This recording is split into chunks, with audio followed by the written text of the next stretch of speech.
Hey guys, welcome in. I hope you all are doing all right. My name is Brianna, and this is going to be a general reading for the Pisces Collective. Now, I want you guys to keep in mind that you don't have to have Pisces as your sun sign to resonate with the messages that come through in this reading. Instead, I want you to look at Pisces as like an energetic archetype that governs a specific area of your life. So, what you want to do is check your birth chart to see what area of your life Pisces governs in terms of house placement and apply this energy to that area of your life. So, for example, I have Pisces in my 10th house, the house of like your highest potential or your public image or the height of your career and your success. So, any challenges and opportunities that present themselves in this reading may manifest in the 10th area or the 10th house area of my life. If you have Pisces in the 4th house, then challenges and opportunities may manifest in like the area of your life that governs family and home and deep emotional bonds. If you have Pisces in the 7th house, then this energy may manifest in your non-familial relationships, so like your work partnerships and your platonic relationships and so on. So take this energy and apply it to the Pisces area of your life because, like I said, the opportunities and challenges may show up in that specific area. And what you also want to do is listen to the other collective sign readings as well, because those energies govern specific areas of your life. So when you listen to all the sign readings, you have like this more holistic sense of clarity and guidance and like an upper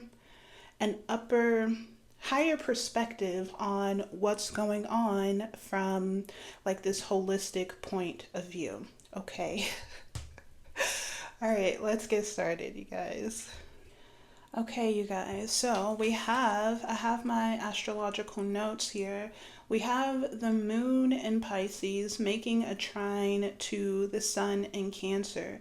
So the moon is in your sign, Pisces, and I feel like the energy playing out not only on the table but over the next 2 days is going to be significant as the moon prepares to make a conjunction with Saturn in Aries. So right now here on the table or in this energy, we have this process of dissolution, dissolving. It's like a washing away, dissolving, detaching from an old cycle, an old lesson, and the emotional frequencies that connected us to that lesson. So we have death on the table, and we also have the teacher. And I want to just kind of focus on this teacher energy because the teacher is governed by Saturn. So Saturn is going to be the primordial force that delivers our soul lessons, right? He's the teacher, he's the college professor, he dishes out our tests and the lessons our soul needs to evolve, and then he kind of stands back and he watches how we navigate these lessons. So there's an opportunity we have death here, which is going to be transformation. This death card is ruled by Pluto and Mars, so this is going to be like that deep subconscious transformation, right? So there's a process of dissolution, transformation, transfiguration occurring behind the scenes, right? Pisces is the energetic archetype that rules our behind the scenes realm. It's like our hidden sanctuary where we go to replenish. So There's, again, this process of like washing away, purifying old frequencies, destroying old frequencies within our shadow, right? Our subconscious realm that tied us to an old cycle. But there's also like this reorientation, like we're being reconfigured, redirected down this new pathway.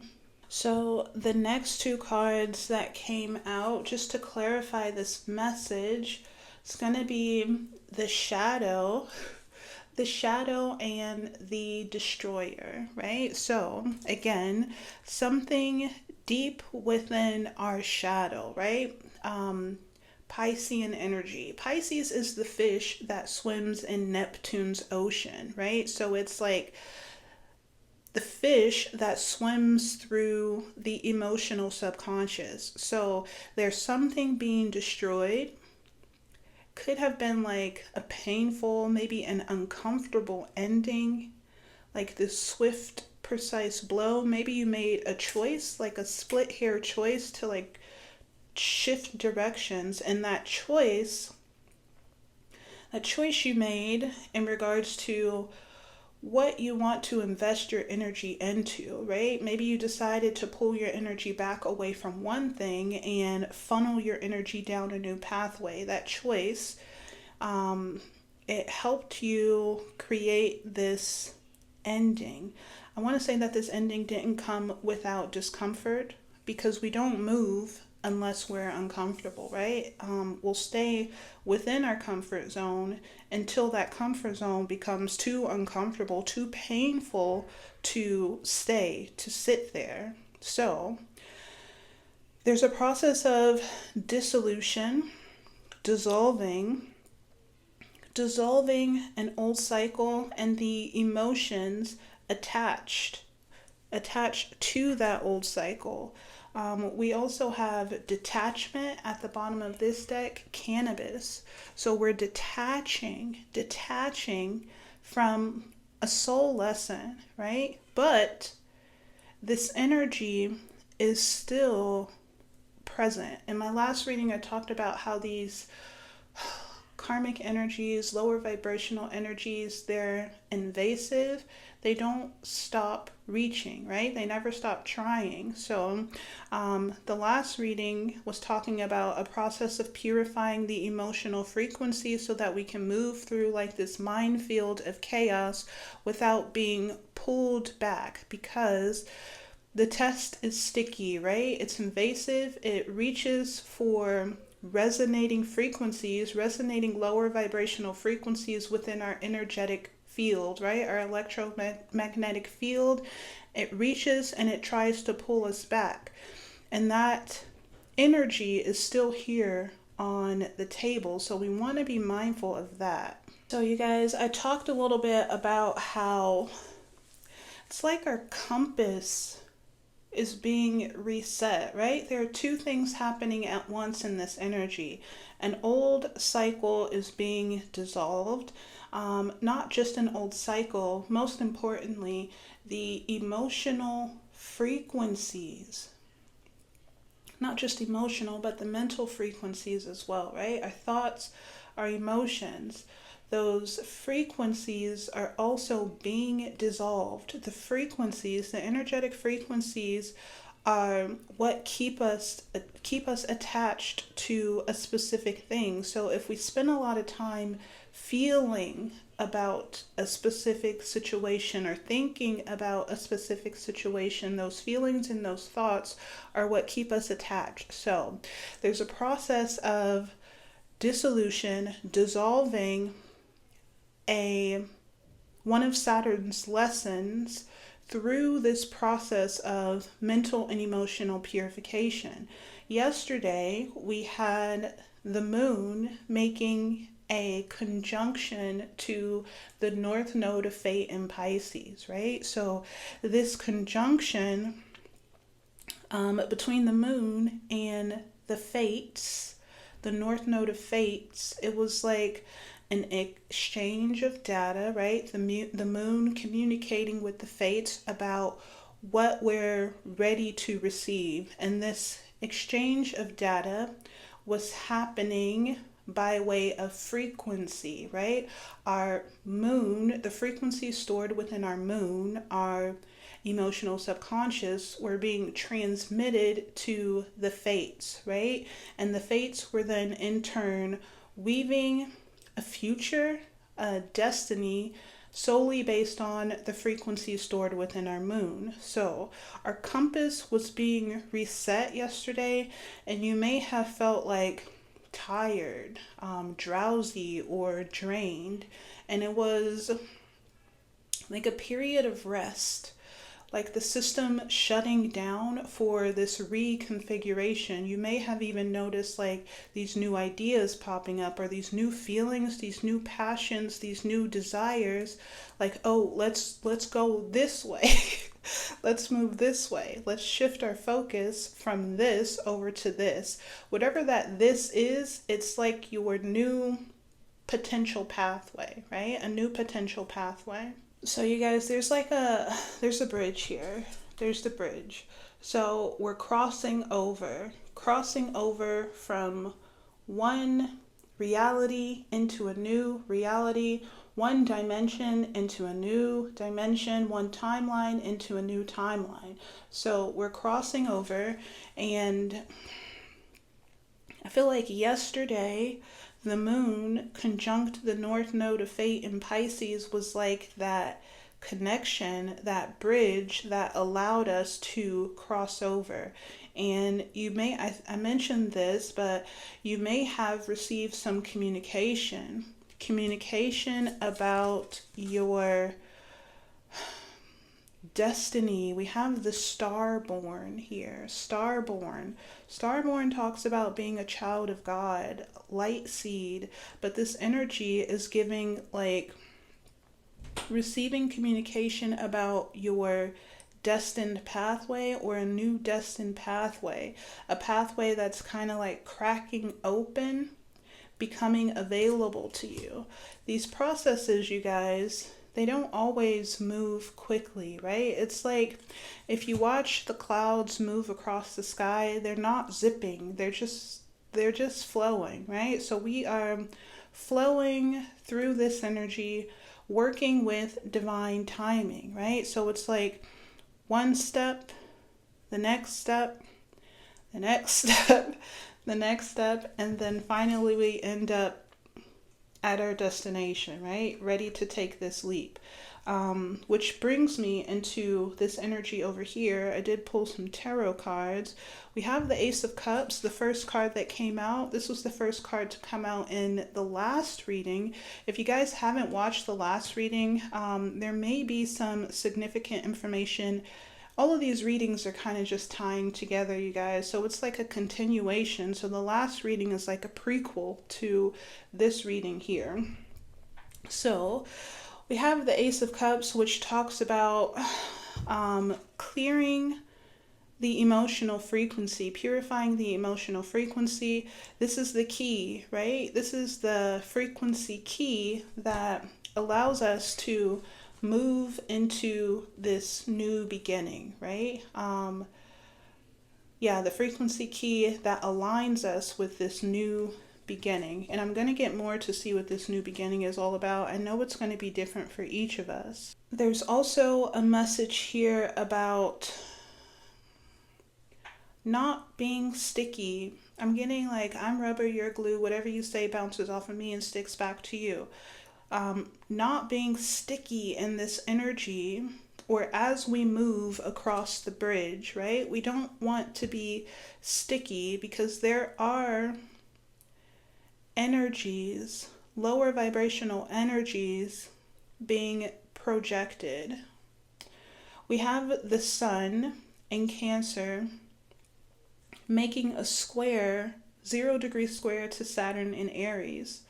I feel like I missed a step, you guys. I'm sorry. So the Sun is in Cancer, right? When the Sun is in Cancer, we are asked to embody the truth of what we need to feel fulfilled, comfortable, stable, emotionally supported, right? So this could be love. This could be nurturance. This can be a new home, right? A more peaceful home environment. We're asked to embody that truth because that embodiment is a frequency that communicates with the universe, right? So, when the sun is in Cancer, we are asked to communicate this frequency of truth, right? What do you really need?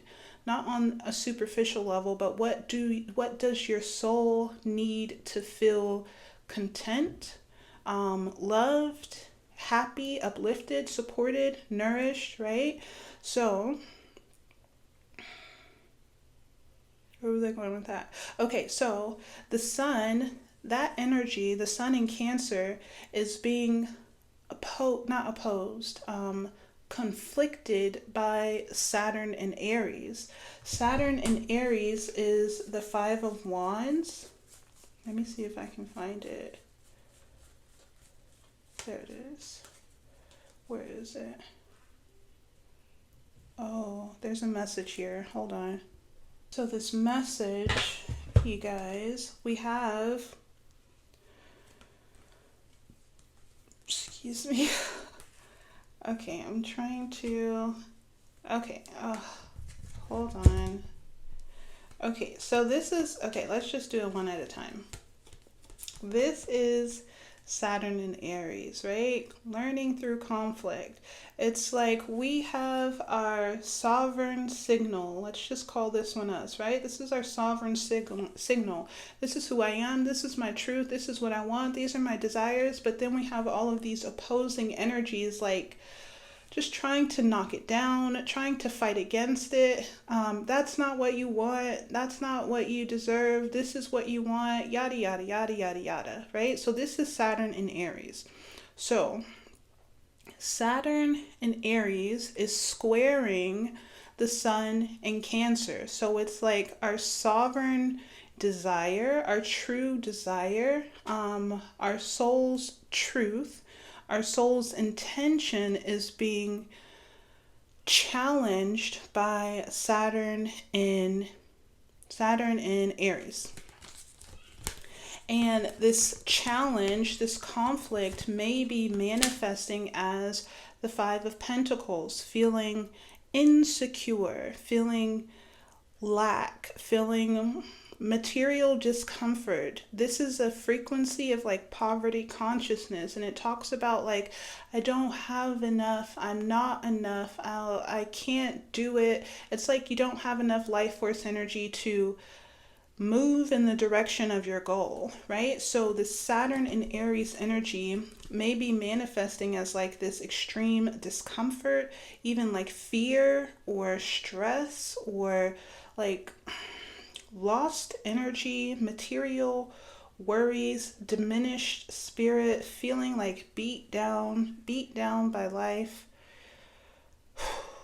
So these may be the energies challenging your sovereign frequency. So we want to be mindful because we also have the octopus here, right?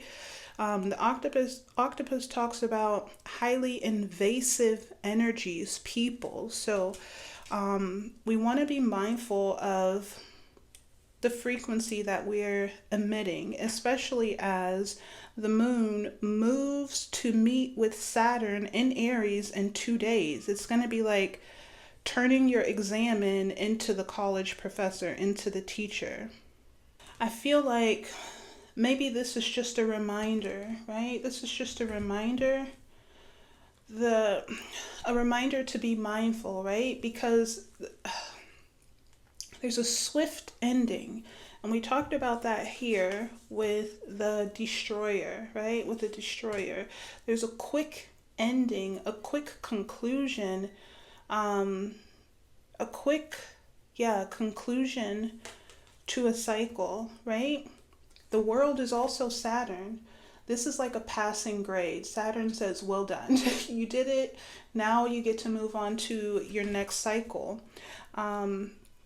I feel like it comes this quick, swift ending, right? The world comes from this energy. The Eight of Wands talks about quick forward momentum. But the Eight of Wands is Mercury in Sagittarius. So it's like receiving insight from your higher self, which could have been yesterday, right? When we were being called to rest, receiving that like reconfiguration, like, no, go this way. So the Eight of Wands talks about receiving insight from your higher self and then quickly acting upon that insight, right? Taking swift action. There's a window of opportunity to complete a cycle, ascend, evolve. It's like taking inspired action. Right after that, we have the King of Wands. The King of Wands is a frequency leader, right? The King of Wands is the king of his wand, the king of his sovereignty, the king of his passions, his desires, and he leads. We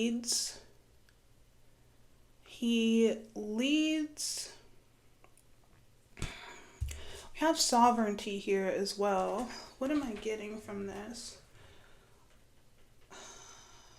Leading from a place, leading from a frequency of confidence. Hold on, we have something else here. Momentum, freedom, expansive energy, and life force. Achieves anything, never gives up, never backs down. Being the most masterful version of yourself. It's like leading the direction of your life with confidence. I feel like that's the key here.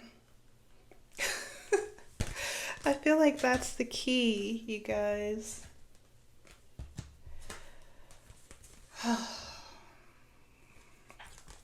Take a look at this sequence. Take a look at this sequence, guys. It's like moving away from heartache.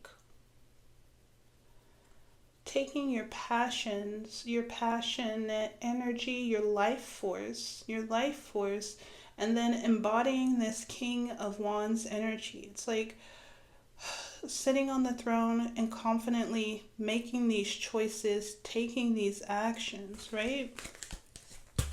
That's the key. Inspired action is the key to, a swift and precise ending, right? And then being granted access to this new, whatever this is, right? This energy, this full energy has been coming out a lot, followed by soul family, a soul group member, a soulmate, a divine partnership, an elevated emotional experience is waiting on the other side, right? But this background work is like behind the scenes work, pouring your energy into like fully dissolving, detaching, closing an old cycle so that you can begin fresh with this new cycle here. Okay.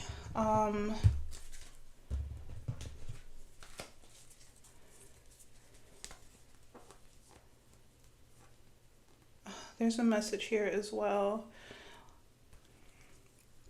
We have the Sun and the Wheel of Fortune. This is positivity, prosperity, good fortune, good luck. Where's the fortune? So the Wheel of Fortune is making a conjunction with Chiron. Chiron is going to be like those wounded aspects of self. So this is like a positive outcome for positive choices, right? Rewards for positive choices. Happy new beginnings for positive choices. We also have this energy here of putting an end to mental conflict, laying mental conflict to rest. Mental conflict could be, this conflict could be between you and someone else. The Five of Swords sometimes talks about like attack on the crown chakra, external people, experiences, situations that like rattle your mind and get you feeling like you've been defeated or like you can't win. It's like putting an end to that because there's something else that requires your focus, right? We have the Hermit shining his lamp, his lantern, his light on this Ten of Pentacles. Ten of Pentacles is results, rewards for all of your hard work. It's completion, successful initiation. You did it. Here are your rewards. The rewards are maybe financial resources. This card, Ten of Pentacles, talks about family, legacy, wisdom, expertise. If you look at the position of the pentacles, they are positioned in the form of the tree of life. So this could be like starting a new family tree. Starting a new family tree. Maybe so maybe this dissolution, the frequencies that you're dissolving are deeper than just this specific lifetime, right? Maybe you're dissolving generational frequencies of lack, discomfort, conflict, or just frequencies, emotional frequencies that kept you reincarnating into karmic family lines, right? So maybe this dissolution, this dissolving, this detachment is going to impact your future generations, right? So maybe you gain access to a new family, a purified bloodline that doesn't have to, it's like a reconstruction, reconfiguration, deconstruct, evaluate, reconstructing your family tree, your lifeline, your bloodline. Okay, let's just pull a few more cards. We have sweet love at the bottom of this deck. Battle, conflict, fight. Love takes time. Self-sabotage. You're almost there. That's a message all on its own. Okay. What else do we have here?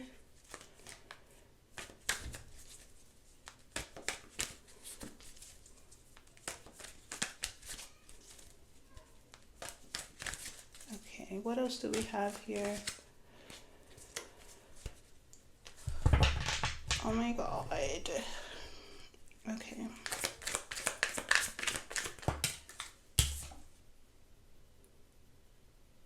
I miss you. I miss you.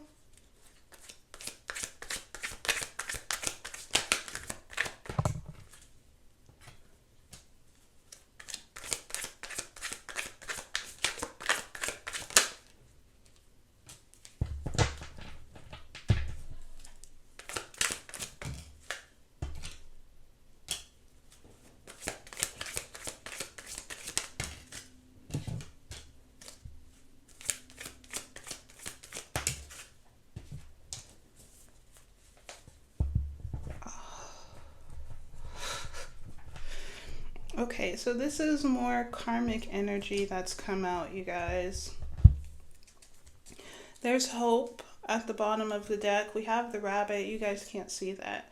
The rabbit, I saw a rabbit maybe a week ago when I was outside in the grass. But the rabbit represents good luck, new beginnings, abundance, and fertility. That's this energy here. Good luck, new beginnings, abundance, and fertility. But there are lots of karmic energies, or just like a message, a reminder. I thought it was going to go in a positive direction when I saw I miss you, but basically it's just a reminder that these karmic energies are sticky, right? Invasive. We have I miss you, words are spells, and trauma bond. So the past will never stop. The past will never stop trying to pull you back in. Words are spells is giving, be mindful of your thoughts and your words in this energy. The Nine of Swords talks about negative, destructive thoughts. Talks about our own thoughts and our own words as weapons towards ourselves, right? So just be mindful of your thoughts and the words that you're speaking in this energy, because there is a trauma bond. A trauma bond. It's a strong emotional attachment that resonates with a wound. A trauma bond is a strong emotional attachment that resonates with a core wound, right? So I feel like this is what we are dissolving in this energy, this emotional attachment to a person, an experience, a frequency, could be generational trauma. We're dissolving this trauma bond in this energy, and we dissolve it by tending to our own wounds, right? We have Chiron in Taurus right now. Chiron is conjunct the point of fortune. So I feel like you can do this. You have like this good luck. Maybe your knowingness of this new beginning is pulling you, driving you, pulling you out of this karmic cycle, this trauma bond, because maybe you desire something better, right? We saw the 10 of Pentacles. You desire something that feels better. Maybe you desire a whole new family tree. Maybe you're tired of your toxic karmic family. So, taking care of our wounds, right? Healing our own internal wound is going to dissolve this trauma bond, right? Because if there's no wound, then this thing has nothing to attach to, right? Also be mindful of attracting emotionally unavailable lovers and attaching to those people. That can be like another manifestation of trauma bonding, right? Attracting these people who are emotionally unavailable and attaching to them. It has something to do with emotional rejection from your mother, or feeling rejected emotionally. So you attract these emotional unavailable people to feed that feeling of feeling rejected, right? There's something here about a karmic soulmate. Could be this trauma bond, this karmic soulmate trauma bond. We have ritual here. Practice regularly until results are formed. Practice regularly until results are formed. So maybe this karmic soulmate, we did talk about this octopus energy and how the past never stops, right? Maybe this karmic soulmate is doing some kind of regular practice. They want to reattach to you. They want to reattach to you, whoever this karmic soulmate is, this trauma bond. They want to re-solidify this trauma bond, this unhealthy connection. This could be an abusive parent, a toxic parent, a karmic parent.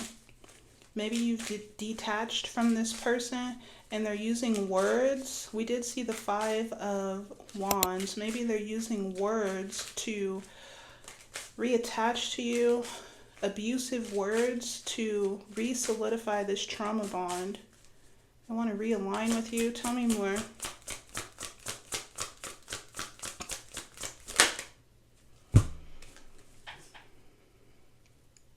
This is the wounded version of yourself, the wounded aspect of yourself, wounded aspects of yourself. This is what we're working on dissolving, right? As the moon is in Pisces. We have the 10 of Pentacles, and we have the Chariot. The Chariot talks about destroying limitations so that you can move forward freely, right? This is like free movement, moving forward freely. We did have the Destroyer here. The Destroyer. The Chariot also talks about controlling your emotions, establishing peace. Where's that Ace of Cups? Controlling your emotions, establishing emotional peace, order, and harmony. Journeying from lower realms into higher realms. And we did see the bridge here. This is what we're doing in this energy, you guys. This is the key, because these energies are sticky. Someone wants to reattach to you in a toxic way. Whatever this is, it doesn't feel good. Let's see if we can get some closing advice. Which deck should I use? Let's use this one here, and then we'll just close out. What's the advice for the collective, for the Pisces collective? What's the advice, Spirit?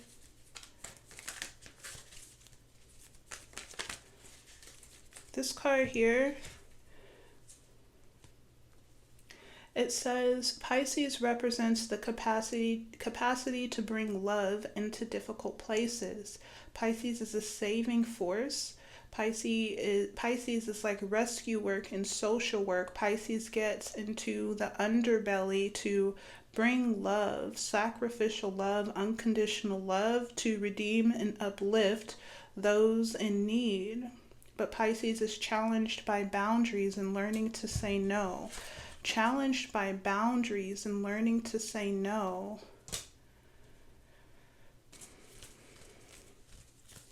So you guys, this energy, maybe whatever this is, right?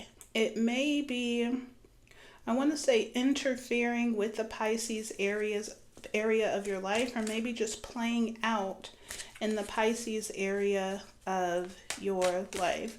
Going back to my example, Pisces in the 10th house, this energy may be potentially like holding me back from reaching my highest potential, right? The 10th house is like the highest point of the birth chart. So it's like your highest potential.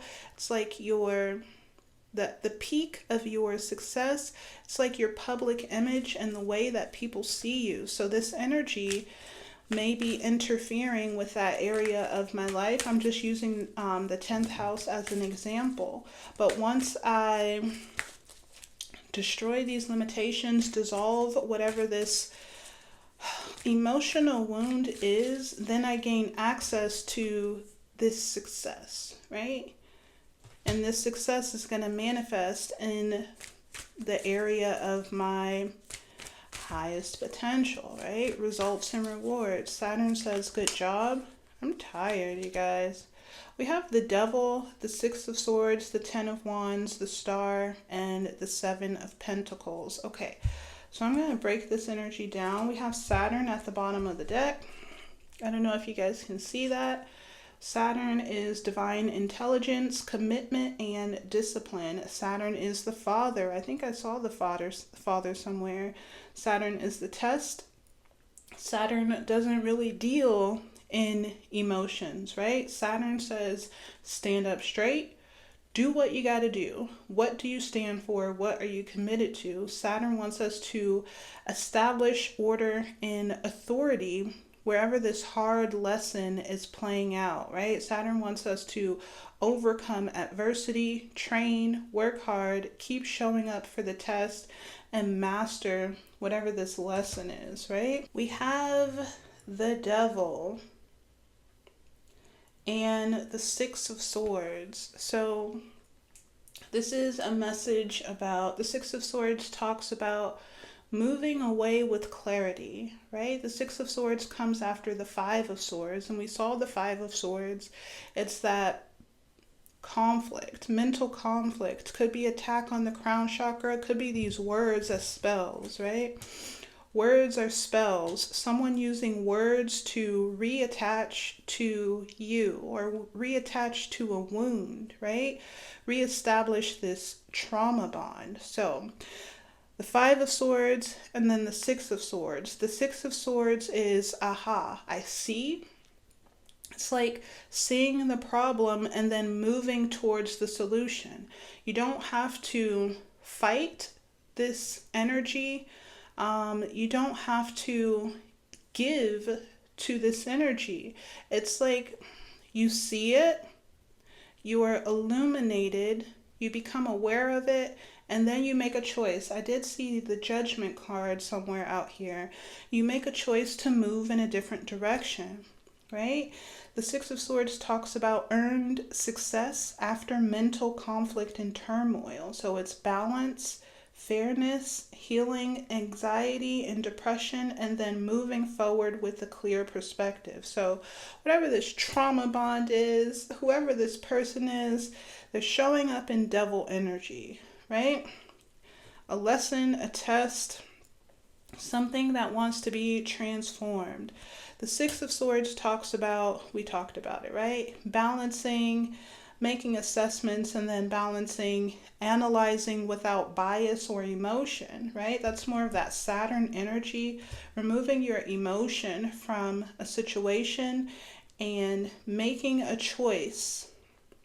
And then that choice evolves you in consciousness, right? You evolve from solving life's problems. That's what Saturn wants. Saturn wants you to evolve. We have the Ten of Wands, and it's like doing the work, right? The heavy lifting. The Ten of Wands, I don't feel like looking for the card, but it's a card where the guy is like carrying a bunch of wands on his back, right? The Ten of Wands actually comes after the Nine of Wands. We have the Nine of Wands here, so this is like wounded warrior, and then the Ten of Wands is like, okay, I've had enough, let's move the energy. So it's like moving away from an oppressive experience, right? Reaching your limit, reaching completion, and then deciding to move your energy into the next suit, right? After the Ten of Wands, there's a whole new suit, right? A whole new beginning, a whole new, it's like fresh energy. After the Wands is the Cups, right? Oh, there's the Ace of Cups. Where is it? After the Wands, we have the Ace of Cups. So it's like moving into this energy. I've had enough. This is it. Let's move on. And then we have the Star, right? The Star is also our highest potential. Sometimes people call the Star, or people connect the Star card to wish fulfillment of divine contracts. But the Star is actually a frequency, right? It's a frequency that draws in your divine contracts, or it's a frequency that unlocks your divine contracts, right? Because we can wish, we can hope, we can pray for higher dimensional experiences, but until we embody the frequency, these higher dimensional experiences and divine contracts are locked away from us, right? So it's like embodying this frequency. The frequency bridges the gap, right? The frequency allows you to cross this bridge into whatever this star-born energy is, right? Destiny, fulfillment, wish fulfillment. And we do that by dissolving. It brings us back to exactly where we are now, right? The moon in Pisces, dissolving this frequency, this energy stored within our subconscious, moving away from people who try to abuse our wounds, right? Trigger our wounds, moving away with clarity and peace, right? It's like letting something dissolve fully. Don't grip too hard. This energy is giving like locked, like tight, blocked, gripping too hard, maybe being tense. Maybe being tense when you release, right? Releasing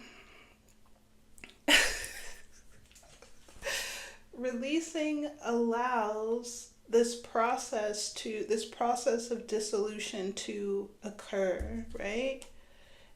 We have detach and recharge. You can say no. You don't have to agree to this. So we have detach and recharge, stabilize and realign. Inhale your power, realign with your goal, release the waste. And then we have you can say no. You do not have to agree to this. And right after that, we have antigen, harmful, toxic, a foreign energy or virus that triggers a response in the immune system or in the nervous system, right? It's a threat to our overall health. Spirit says you can say no. You don't have to agree to this. Pisces, we talked about how Pisces is challenged by boundaries and learning to say no, right? Spirit says you can say no. Detach and recharge. It's going to align you with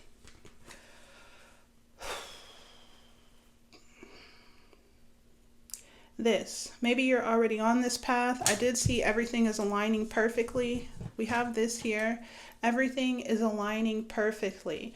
Maybe this energy isn't as intense as I'm delivering it, right? Maybe this message is just a reminder for you. It doesn't have to be this intense.